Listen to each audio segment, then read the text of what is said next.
You're watching The Breakfast Club.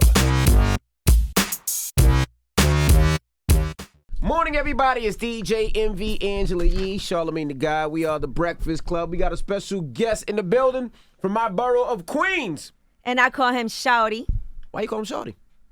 Because he's shorter than I thought he was the first time I met him. That was I think that was our first conversation. You was like, damn, you look tall on Twitter. Yeah, it's Rob Markman. Rob Markman is here, y'all. He has big opinions, but he's very small. Rob getting a lot of checks out here. Hold on, though, Envy. Brooklyn, boy. I was like, when you became Queen? I'm like, when did you come from? When you started in Queens? All this Queens? love for years because I thought he was from Rob Queens. from Brooklyn. It all stops now. Nobody told me you was from Queens. You know, Listen, we know you want to claim one of ours, Envy, but Rob Brooklyn? is from Flatbush, Brooklyn. Nah, thank you for joining Which us. is where Rob I'm from. Markman. It's the Breakfast Club. Good morning. That's kind of both from Flatbush, disrespectful, right? Brooklyn. you know, I let it slide because it's Envy, man. Envy's a legend, man. Is he? Come on, Rob. What? Like, you're a hip hop connoisseur. Nah, listen, those mixtapes. Your opinion means something in this culture. Name some of Envy's Is mixtapes. Envy really a legend? And in what aspect? Radio or DJing? I think. I mean, I first became a fan of Envy from mixtape. Like what mixtape?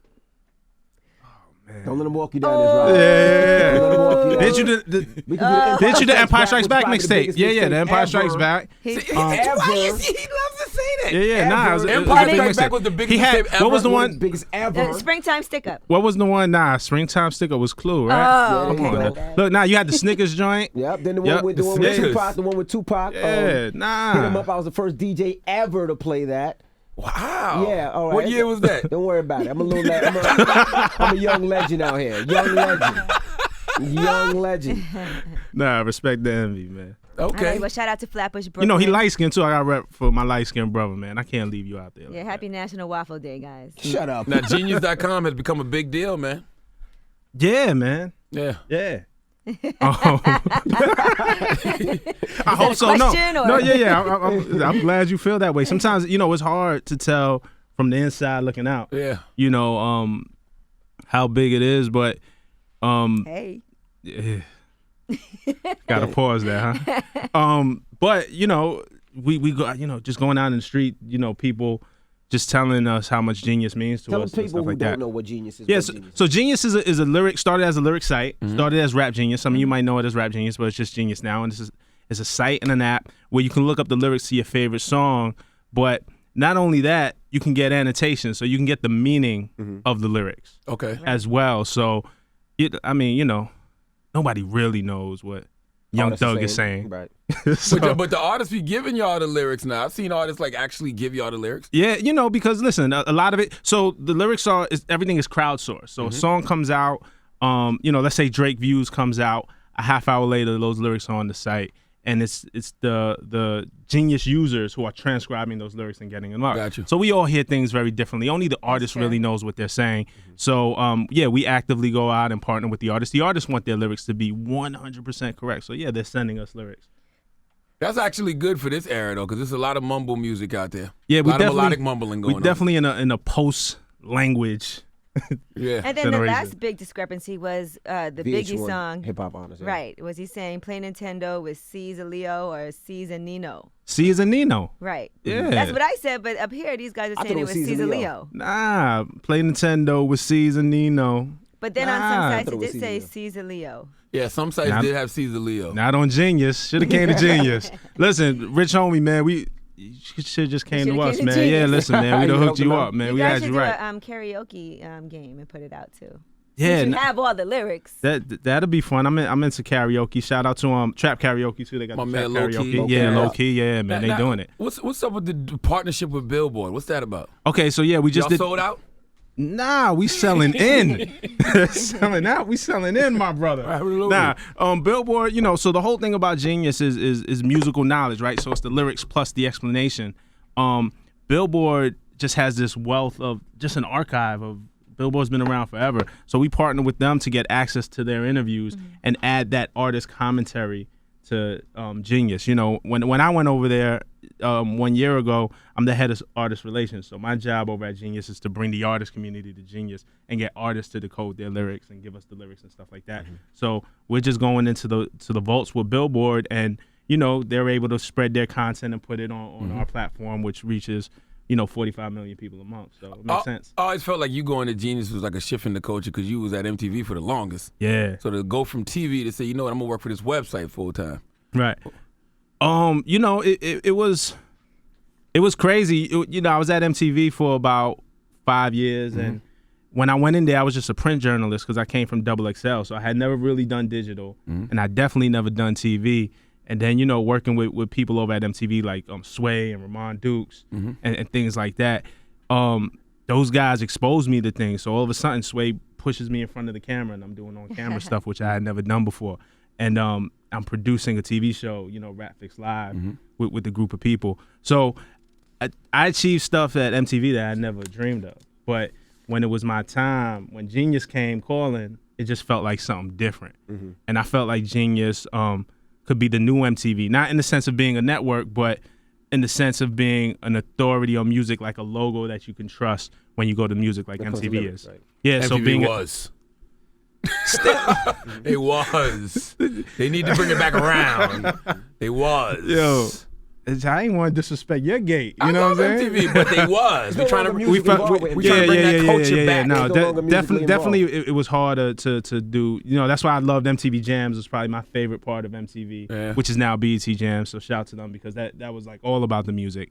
But yeah, so we just want to be that logo that you could trust when it comes to music, and it takes time to build that. So for me to be at the ground floor, Genius started in 2009, so it's not new. But for me to be at the beginning of that felt like super exciting, and the prospect was amazing. Now, what's one shot on BET? We seen you promoting that. Shout out to Stitches, who was on One Shot, by the way, yesterday. Stitches bringing your face? Yeah, our girl Stitches. She actually. Oh no, I thought you meant the other Stitches from Miami that game yeah, knocked she's out. from Miami. She actually is on radio and 103.5 in Miami, so that's one of our sisters, Stitches. Oh man, that's dope. Yeah, the One Shot I was just promoting. That's actually Sway's show. So it's like the hip hop version of American Idol. Okay. Which is good because when we see shows like American Idol and The Voice, like there's really not much hip hop representation, if at all.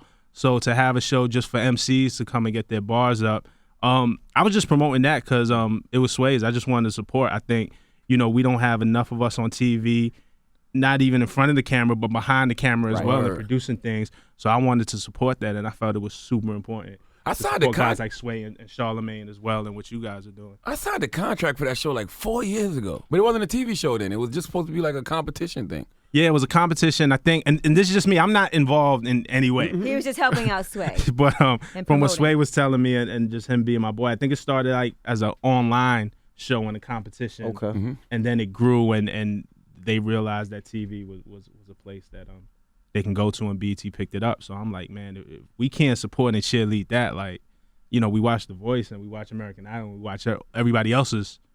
Let's watch our own. Let's support our own. Absolutely.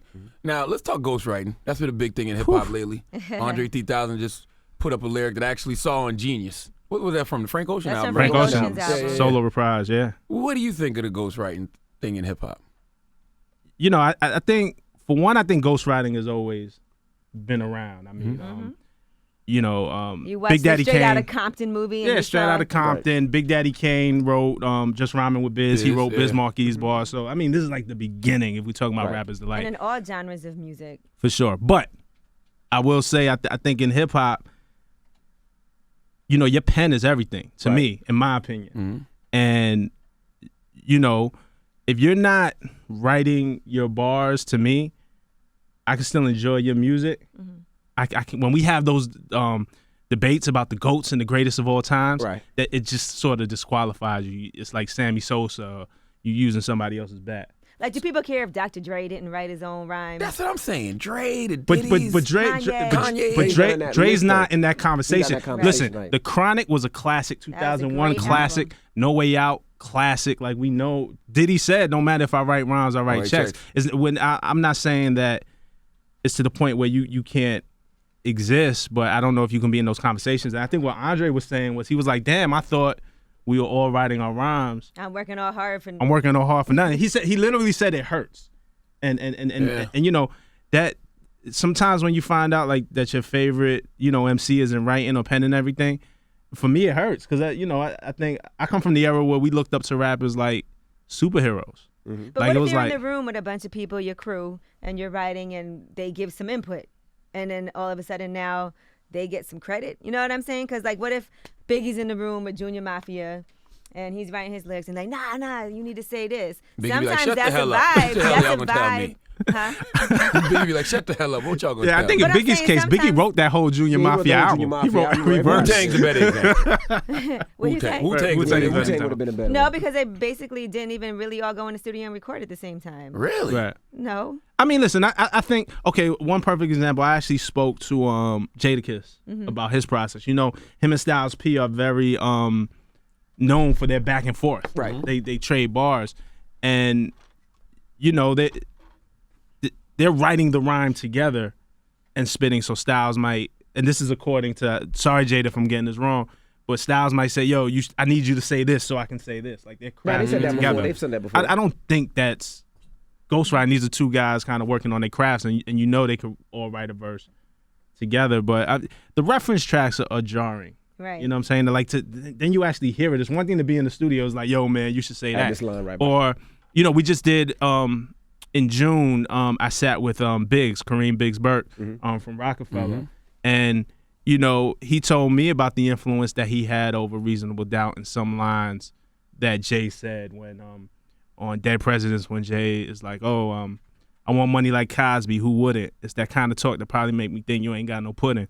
Biggs was like, that was a saying that I would say, like, if somebody was broke, I'd be like, yo, you ain't got no pudding. So it was slang. So he was influencing Jay's rhymes in that way, but Right. you know, I don't think that's Influencing writing is two different ghostwriting. things, Right. though. Yeah, So yeah, I think yeah. somebody throwing you a line or saying, yo, use this or say this isn't necessarily ghostwriting. But when you hear the reference tracks, it gets like, So how do you look at Drake now? I was at MSG.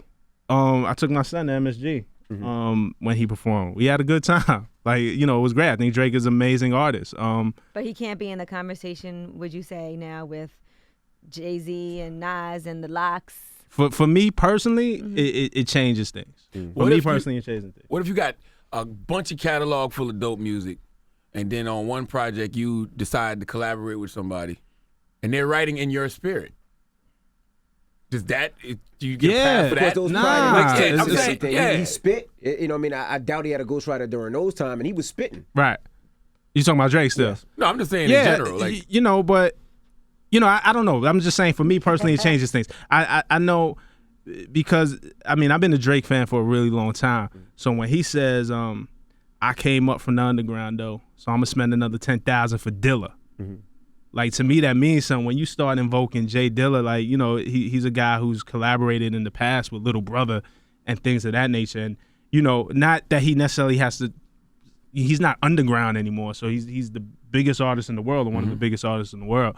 So things change, but in my heart, like, that's the Drake that I'm a fan of. So you know, it changes things a little bit, but not to the point where it's like I'm not going. If I'm in the club, I'm not going to dance to those records. I'm not going to What sing is that in that along. conversation when you have those conversations? I think when we're in the barbershop and we have those, you know, back and forth conversations, those serious arguments that get heated, and you know, I think. For me, it eliminates him from the conversation. you can still bring them up. It's just going to be somebody in the barbershop that says, he Sure. don't write his rhymes, though. Yeah, you know, look, it's all worth the debate. That's what it is, and everybody's list is different. But you know, I just know what kind of goes on in the barbershop. Like, you know, I you know, where I get my hair cut, it's like kisses in that conversation. You get haircuts? Like, yeah, you just wouldn't know because I wear a hat all the time. But just look at the first lineup. Now, let me ask you this. Can you separate an artist from their personal life? We've been having this debate about the Nat Turner story with Nate Parker and, you know, these allegations that came up from his past.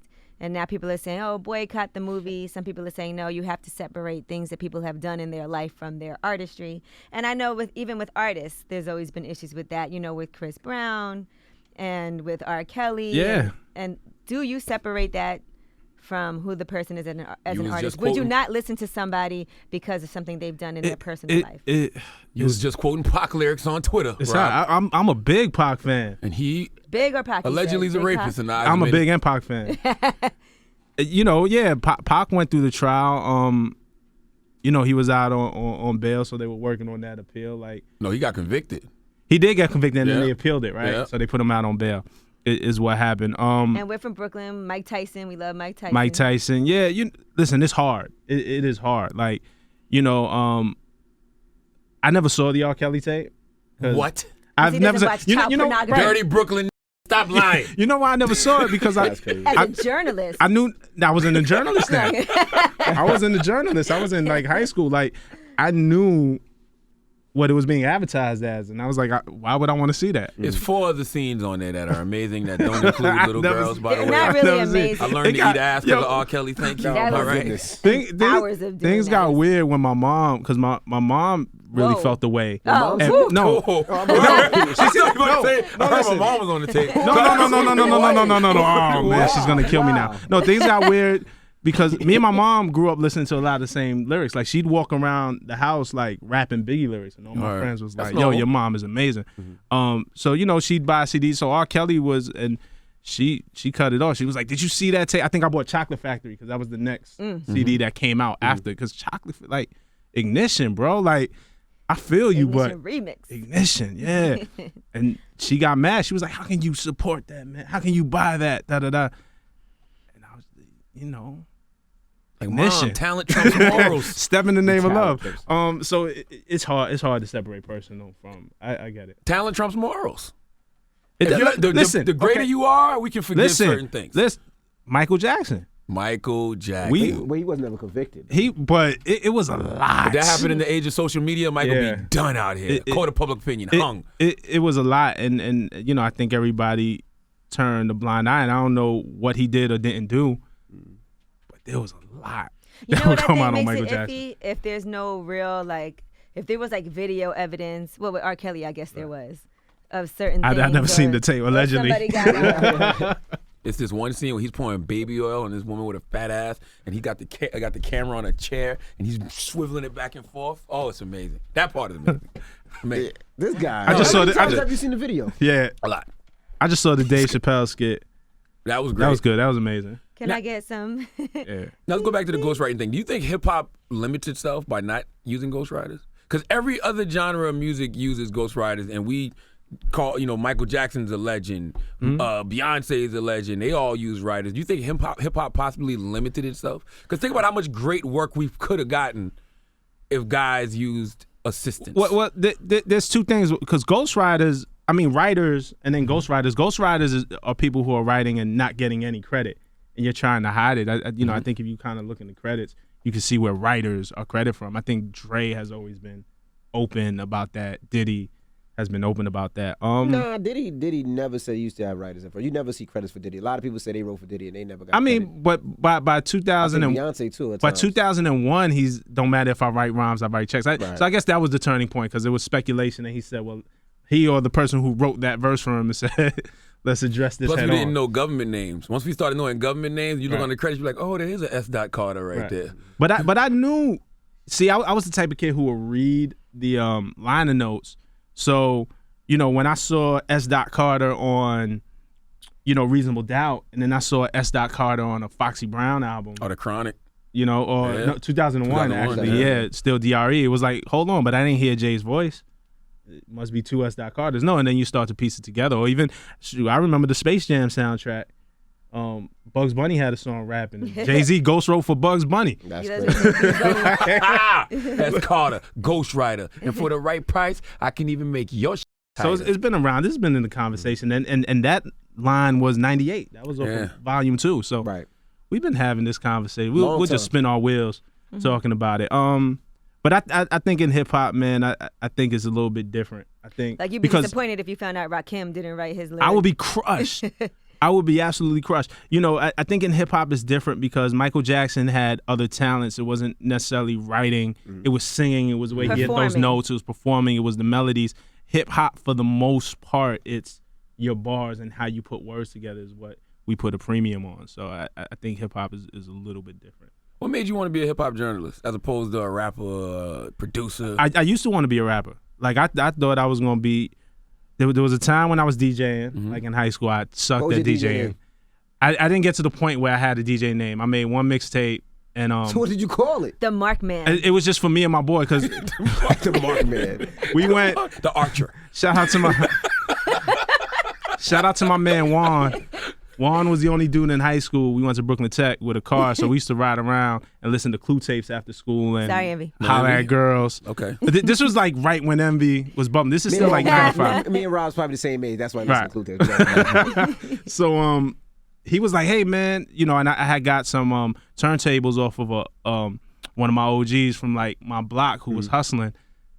He was like, "Yo," and I remember I approached him. This is real. I used to hang around him, man. I was like, "Yo, man, let me make a little money with you," you know, because I was just young and impressionable, and he almost smacked fire out of me. But he was like, "Nah, you gonna do music," and he gave me 2 turntables and like 8 crates of records. So I just took that in my room and started practicing. But it never stuck with me. And my man Juan, who used to drive around, he's like, "Yo, make a mixtape for us to drive around to. You know, how many times are you gonna listen to this Clue tape?"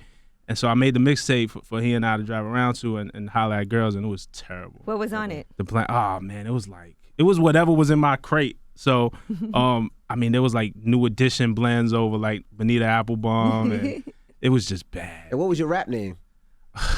My rap name, you know what? I say it, and I had stuff online. People ask me this like all the time, but my rap name was BK Syfe.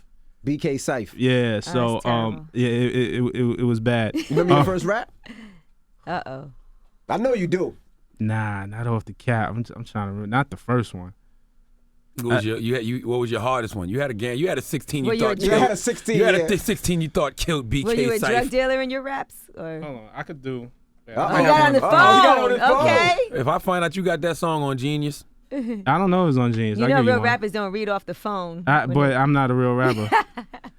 Rob, why do you have a 16 in your phone, Rob? Because I always This get is inspired. why? Look, that's for next time. Oh, yeah. Oh, come on. Oh, come on, you gotta spit it.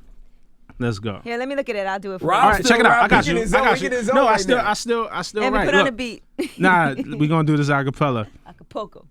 I'm from a block where the powder blue mines. Across the street from the spot fiends crowded 2 lines. Summertime hot, had to shower 2 times. My very first pair was the powder blue 9s. Thought Jordans and the gold chain was living. So I molded my image after Garson's vision. To the point every communion that I'm getting, I'm in bread 11s and Bordeaux 7s. Christ, it was written. Rap was our religion. Let my OG mold me. He hustled for a living. 16 in the spot, close enough to smell it. Were with him on the shift, but he never let me sell it. Lost my mind around the time that Rube got locked. A couple years before that is when Kev got shot. I mean, I could have been a crash test dummy, pumping for herringbones, beeping, and sneaker money. Hold Okay. on. Now, by the way, his phone said 82316. That's what it said. It said 823. No, it's real. That's new. I Hold still. on. So you could have been in College Boys maybe back in the day with Romany Malco. I don't know who that is. So you still right, Remix. basically. I still write. Like, I still get like inspired to do Okay. a bunch of stuff, and you know, like I had a studio in my basement for the longest, so you know, Did you do the Soul Gone challenge? I did it. I thought about it though. I ain't Oh, gonna lie. Bob, he you got did. the Shook Ones challenge now. I That's lied. up your alley right there. I ain't even gonna lie. We'll see. You know, just messing around with it. Like I'm a hip hop baby, man. Like, Right. and I think first of all, most journalists kind of come from either wanting to be a DJ. I know guys who want to be producers or rappers, and they just like ashamed to admit it. I've never been ashamed of who I am because people in my past knew. I used to do battles. Like, you know, there was times I was running around like Wetlands when Wetlands was a thing. Yeah, I remember Wetlands. And you know, battling like really like kind of like what was on 8 Mile. You know what I'm saying? Almost for a while. Lounge battling? Lyricist Lounge and all of that. Yeah. So I thought rapping was gonna be my thing, and then somebody gave me a chance to write an album review for Complex, and I got paid, and I was like, wait, I could get paid? Like, you gonna pay me to just say what I think about a Jadakiss album? So that's how you got into hip hop journalism. Yeah. All right. Wow. I be wanting to tell kids that because all the kids run the rap, all the kids run the DJ, and Yeah. like they don't see that other side. That's why I haven't really been a lot of hip hop journalists. Well, yeah, you know, and I came from like just growing up. I think they don't tell us that we could be journalists, or you know, and I never thought the New York Times would have me, you know, but Or the Blaze. Blaze, that was dope. That was dope magazine. I think they No, kind he's of. talking about Blaze No, magazine. Blaze with he's Tommy talking about Lauren. Tommy Lauren. Oh man, yeah. He was talking about Blaze magazine. I was thinking about Blaze magazine. I was like, Blaze. ooh. I only had one copy of Blaze. I think Nas was on the cover or somebody. Yeah, man, Blaze had it. Oh, Tommy Lauren, man, that's your girl. Yeah, that's Envy. We I cool. mean, Charlamagne's Yeah. people. We cool. She cool. You know, she had me on the show once, and I was ready. to just fight, and then she was just mad Nice. cool with me. Yeah. I couldn't. Yo, she took me off guard. I was like, and everybody was getting me. I can't believe you were nice to her. It's like she was nice. She was happy that Jay put her in the song. Yeah, but yeah, you know, I think we came from a neighborhood where, you know, and what I kind of said in that rhyme, my older brother got locked up when I was like 13 on a real serious charge, and I remember people telling me I was gonna end up just like him, and then my best friend's brother at the time, he's a comic book artist now. He works for Marvel in DC. My best friend Damian Scott, one of my best friends. Marvel and DC? Yeah, he like freelances for both of them. That's like being a blood and Yeah, how crip. can Yeah. you do that? Whoever paying. Wow. But he's a comic book artist. You know what I'm saying? And around the time my brother got locked up and his brother died at the same time, like he just started drawing obsessively, and I started getting into hip hop. But you know, people used to treat us like if we wasn't gonna be shit. And you know, we're here now. So, you know, I would love to share my story, and I'm open and honest about it to let kids know that, yo, you could be a journalist, or, you know, you could be a artist, or you could be something other than a rapper or a DJ or a ball player. Because we open up these magazines, we go to these websites, and we don't really know who's behind it. That's why I like that you're a face, or Elliot's a face, you know, just different people, so you can see what's really going on. Right. Nah, man. That's dope. Yeah, man. You kind of like the new YN. The new YN? Yeah, y'all look alike a little bit. Oh man, this is light skin. This is light skin shit. Light skin? That's This is it. light skin. We appreciate you for joining us today, man. Nah, man. Thank you for having me, man. We missing something? I feel like we missing something. Nah, you know, one thing I'm excited about, one, just being a year at Genius, Okay. was like huge for me. And then just last week we dropped our very first lyric video, Okay. which was exciting for me. We worked with Designer, because who knows what Designer's saying, right? Right. But Yeah. we did the official lyric video for Timmy Turner. Okay. So it's on our YouTube page, and that's a space that Genius is going to move into. And then on Spotify as well, we have a behind the lyrics feature on Spotify where we power 1,000 songs and give you lyrics and fun facts and artist commentary. So instead of just looking at the album art for 3 minutes and 30 seconds, That's a great idea. you know, you get kind of a story. It's almost like pop-up Pop-up video, videos. but for yeah. streaming services. You know what I wanted to ask you? This is the last question. Why y'all stop doing the top 10 MC list? You and Sway, that was dope. Well, every year. that was an MTV thing. I don't know. They just MTV didn't want to do it again. Like, you know, we were ready to do it, and there were just a lot of roadblocks. I think a lot of changes were happening at MTV, and you know, I think the list might have. I don't know if it made people kind of scared, depending on who we picked number one or who we didn't. Because I think the last one we did was 2012, and Damn, it's been that long? yeah, and Kendrick Lamar was number one. And I remember when Kendrick Lamar was number one, one of the big executives in the building came up to me and was like, "Man, not Jay, not M, not Kendrick. Are you sure?" And I was like, "Man, I never been more sure about anything in my life." And you know, you look at Kendrick now; it was a big year for Kendrick. That was right off the back of Good Kid, Mad City. But you know, it was a great conversation that had its time. You know, it's an MTV thing. I'm not in MTV anymore, so hopefully, I like to see them resurrect it and put their own 2016 spin on it or whatever. We bringing it back, goddammit. You ready? We gonna bring it back. If anybody could do it, We're gonna bring it Yeah. back. it's Charlamagne the God, man. Like, Charlamagne caused a lot of beef over there with his opinion, not jiving with the opinions of. It was just a hip hop conversation. brain. Like, Yeah. I'm supposed to agree just because we all work at MTV? Like, nah. yeah, no, were no, mad. it definitely like made people feel away. But we never, I think, did it to be controversial. Whenever you say, "Yo, this is my top 10 list," it's gonna be disagreement. So Everybody's you don't list have is to different. be like trolly or anything like that. All right. You know, people. Just call like me the all types freshman of double names. XL cover. People always beef over that. Yeah, and you know, I was part of when I was at Double XL too when we started the freshman cover. And again, I've never been in a meeting where it was like, "Yo, let's pick one person that's just gonna piss everybody off." it just the nature of lists, it does that automatically. So you could, you know, put your best opinion forward, and it's gonna be controversial regardless. Now for shits and giggles, who's number one now? Right now, no, we what we talking about? We talking about like hottest MCs criteria All of or the above. Everything. If y'all was doing the encompassing list everything. right Now, who would be number one? I think, you know, listen, I think if you're talking artists, it's clearly Drake. If you're talking artists, you know what I'm saying? I think if you're talking like MC and kind of that pure thing that I was speaking about earlier, who's number one? I would throw a curve and say Chance the Rapper. Yeah. Yeah, he's like I'm thinking Kendrick, but Kendrick's been kind of quiet. Chance killed it. This year was Drake's year. I'm going with Chance. This year was Drake's year. From album sales to tours to... Well, he's saying as an artist. Yeah, yes. I think if you're talking like biggest overall everything, artist, I think it's Drake. Even like, the battle, yeah, definitely Drake. Yeah. Word. All right, well, we appreciate you for joining us.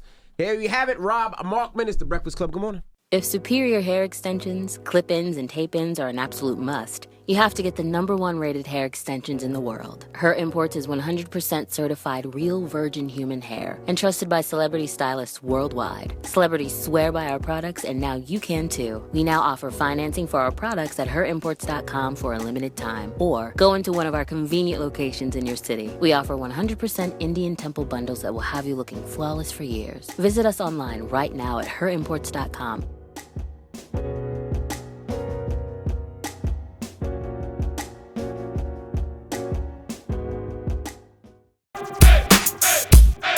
The Breakfast Club.